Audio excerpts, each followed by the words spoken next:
नमस्कार दोस्तों, स्वागत है आप सभी का एक बार फिर से आपके चैनल बैंकिंग रीजनिंग 2.2 में। तो गाइस, जैसा कि आप लोग देख पा रहे होंगे, आज हम लोग पढ़ने वाले हैं trick to remember opposite of letters. यानी कि जो लेटर्स होते हैं, जो अल्फाबेटिकल हमारे पास सीरीज होती है, उनके लेटर्स के ऑपोजिट लेटर को कैसे हमें याद रखना है, ताकि एग्जाम में हम उनको आसानी से याद कर पाएं और क्वेश्चन में अप्लाई कर पाएं। जैसे कि कोडिड जो कोडिंग डिकोडिंग जो होती है, उनमें कई बार हमारे पास ऐसे क्वेश्चंस आते हैं जिनमें लॉजिक दिया गया होता है कि हमें रिवर्स करके दे दिया जाता है। यानी कि लेटर्स के अपोजिट लिख करके किसी सर्टेन पैटर्न में दे दिए जाते हैं, और क्या होता है कि हमें अगर याद होगा अच्छे से कि ये अपोजिट वाला रिलेशन बन रहा है, तो हम आसानी से उस क्वेश्चन को सेकंड्स में सोल्व कर पाएंगे। तो ये हमारे लिए बहुत इंपॉर्टेंट हो जाता है कि हमें लेटर्स के ऑपोजिट्स, या हम कह सकते हैं कि रिवर्स, याद होने चाहिए।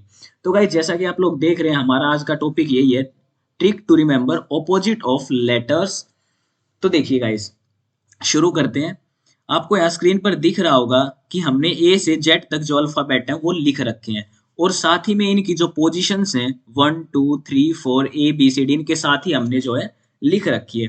तो गाइज, हमें जो है पोजीशंस भी याद होनी चाहिए लेटर्स की, कि हम हमारे पास 26 लेटर्स होते हैं अल्फाबेटिकल सीरीज में, तो हर एक की हमें पोजीशन पता होनी चाहिए। और दूसरी एक ट्रिक होती है जिसके जरिए हम आसानी से याद रखते हैं, वो होती है इजोटी। ई का नंबर पोजीशन होती है 5, जे की पोजीशन होती है 10, ओ की 15, टी की 20 और वाई की 25। तो एक तो हमें ये याद होना चाहिए जिससे हमें 5 10 15 20 और 25 जो पोजीशंस हैं उनके लेटर्स याद हो जाएंगे। उसके बाद हम आगे पीछे के लेटर्स को इनके साथ प्लस माइनस करके आसानी से याद कर सकते हैं। साथ ही में आज का जो हमारा टॉपिक है ऑपोजिट ऑफ लेटर्स, ये भी हमें याद होने चाहिए। तो कई बार क्या होता है कि टीचर्स हमें बताते हैं कि नॉर्मली रिवाइज कर लो, याद हो जाएंगे, ये वो कुछ ना कुछ और ट्रिक बताते हैं।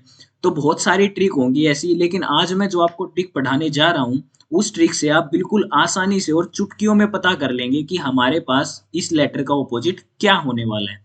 तो गाइस देखिए, एक तो जनरली हम क्या कर सकते हैं कि हम ए से लेकर और एम तक, ए से लेकर एम तक सीरियल वाइज हमारे अल्फाबेट को लिख सकते हैं। उसके बाद एम के नीचे से एन से रिवर्स में लिखना स्टार्ट कर दीजिए और जेड तक लिख दीजिए। तो अब हमें जो ये ऊपर नीचे मिले हैं, ये दोनों एक दूसरे के ऑपोजिट्स होते हैं। यानी कि AZBYCXDW EVFUGT and so on, ये एक दूसरे के जो हैं ऑपोजिट पेयर्स हैं। अब ऑपोजिट्स हम वैसे किन को कहते हैं, यानी कि ऑपोजिट लेटर्स कौन से, मतलब किसी भी लेटर का जो ऑपोजिट है वो हम किसको कहेंगे। दो तरीके हैं जिनसे हम पता करते हैं। एक तो मान लीजिए कि ए है, हम इसको alphabetical series A to Z होती है, तो स्टार्टिंग में ए है, कौन सी पोजीशन पे आता है स्टार्टिंग से, फर्स्ट पोजीशन पे। और अगर हम देखें कि फर्स्ट पोजीशन पे एंडिंग से कौन आता है, तो एंडिंग से फर्स्ट पोजीशन पे कौन आता है, Z.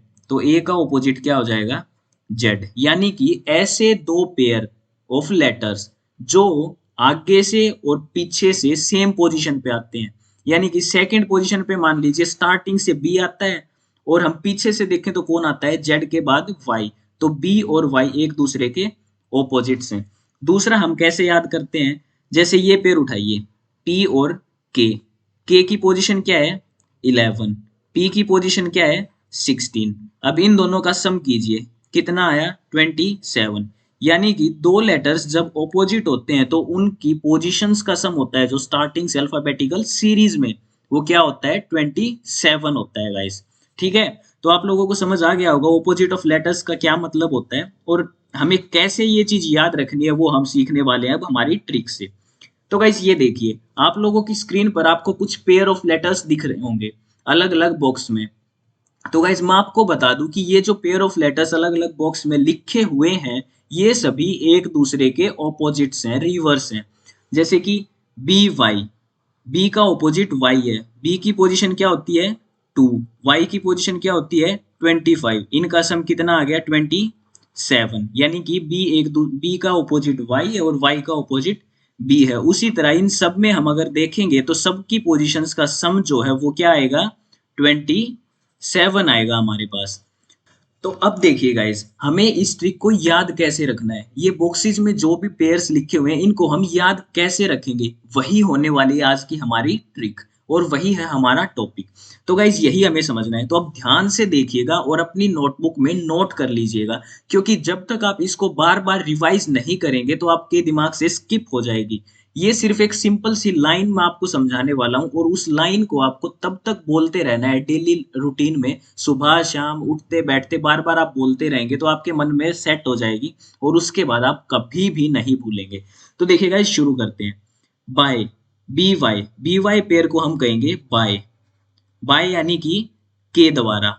Bye JQ, JQ JQ क्या है, किसी का नेम, कोई जेक्यू है तो बाय जेक्यू यानी कि जेक्यू के द्वारा कुछ कहा गया।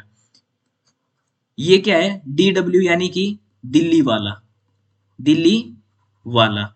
बाई जेक्यू दिल्ली वाला, कैसे याद करना है, बाई जेक्यू दिल्ली वाला। जेक्यू किसी का नाम है, बाई के द्वारा, जेक्यू के द्वारा कहा गया, जो कि दिल्ली वाला है, डी डब्ल्यू यानी कि दिल्ली वाला।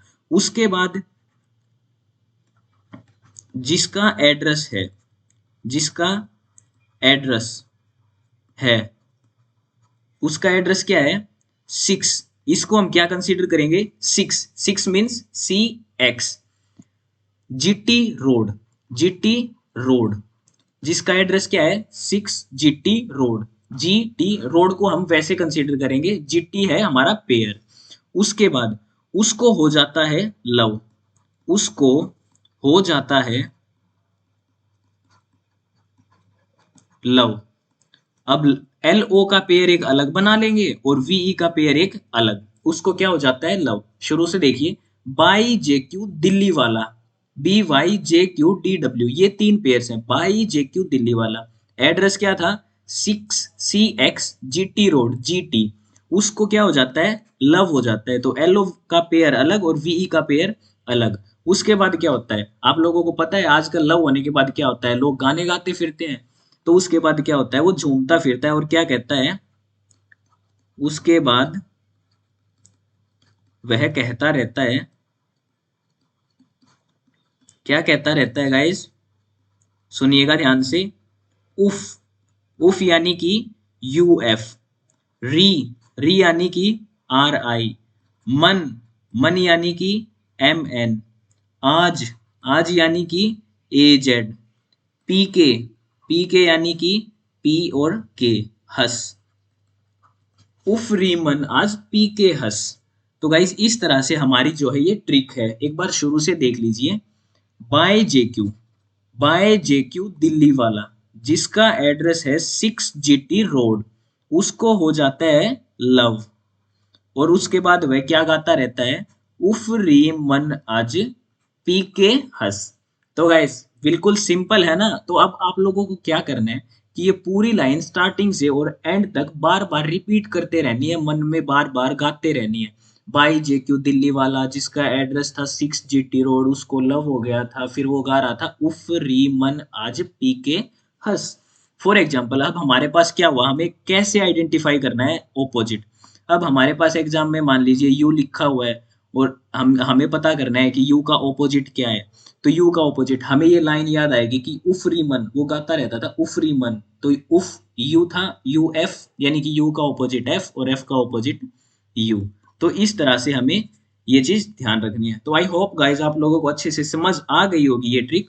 तो चलिए गाइज हम एक चीज, एक क्वेश्चन देख लेते हैं कि किस तरह से हमें इसकी जरूरत पड़ सकती है। बहुत से टाइप के क्वेश्चन में हमें इसकी जरूरत पड़ सकती है, लेकिन हम एक सिंपल छोटा सा एग्जाम्पल देखते हैं ताकि आप लोग पता कर पाओ कि हमें कब इसकी जरूरत पड़ सकती है। वैसे तो आप लोग प्रैक्टिस करेंगे, बाकी हमारा आज का सिर्फ मेन मोटिव यही है कि हम ये ट्रिक सीखें कि ऑपोजिट ऑफ लेटर्स कैसे याद करते हैं। तो गाइज देखिए क्वेश्चन को देखते हैं। तो देखिए गाइज, ये हमारे पास क्वेश्चन दे रखा है। इस क्वेश्चन में क्या दे रखा है, in if in a given code language India is coded as MRWZR. Then in this code language, what will be code for Nepal? तो देखिए गाइस, हमने देखा ये है इंडिया, INDIA, इंडिया। तो देखिए गाइस, हमने देखा कि इंडिया जो है हमें गिवन था, उसका कोड क्या था, MRWZR। तो अब हमें फाइंड आउट करना है कि नेपाल का कोड क्या होगा, NEPA और L। तो नेपाल का कोड हमें फाइंड आउट करना है, हमें दे क्या रखा है, इंडिया का कोड। तो अब देखिए हमें डायरेक्टली अगर देखें तो हमें क्या नजर आ रहा है, AZIRDWMNRI, यानी कि जो भी मैंने सर्कल किए हैं आप लोग देख पा रहे होंगे कि ये उसी ट्रिक के अंदर पेयर्स थे। उफ रीमन आज पीके हंस बाई जेक्यू दिल्ली वाला, जिसका एड्रेस था 6 GT रोड, और उसको हो जाता है लव, फिर वो कहता रहता है उफ रीमन आज पीके हंस। तो हमें पता चला कि ये एक दूसरे के ऑपोजिट दे रखे हैं, किस तरह से, ऐसे ऐसे ऐसे ऐसे, और इस पैटर्न का यूज करके ये कोड लगा रखा है ऑपोजिट्स का। तो हम सेम कोड इस वर्ड पे भी लगा देंगे तो हमारा क्या आ जाएगा, आंसर आ जाएगा। तो ई का ऑपोजिट क्या होता है गाइस, कोड को याद कीजिए, बाई जेक्यू दिल्ली वाला जिसका एड्रेस था 6 GT रोड, उसको हो जाता है लव, उफ री मन आज पीके हस, तो उसको क्या हुआ था, लव, तो LOVE, तो ई का क्या आ जाएगा ऑपोजिट, वी। मन की बात हुई थी तो एन का ऑपोजिट एम, पी का ऑपोजिट क्या था, पीके हस, यानी कि के। ए का ऑपोजिट क्या था, जेड आज, और लव हुआ था तो एल का ऑपोजिट ओ। तो इसका आंसर हमारे पास क्या हो जाएगा, VMKOZ, यानी कि फर्स्ट ऑप्शन। तो हमारा आंसर हो जाएगा फर्स्ट ऑप्शन। तो इस तरह से कई बार हमें ऑपोजिट ऑफ लेटर्स को याद करने की क्या पड़ जाती है, जरूरत पड़ जाती है। तो गाइज आई होप आप लोगों को ये ट्रिक बिल्कुल अच्छे से समझ आ गई होगी। फिर मिलते हैं नेक्स्ट क्लास में, तब तक के लिए टाटा, अच्छे से पढ़ते रहिए, टेक केयर।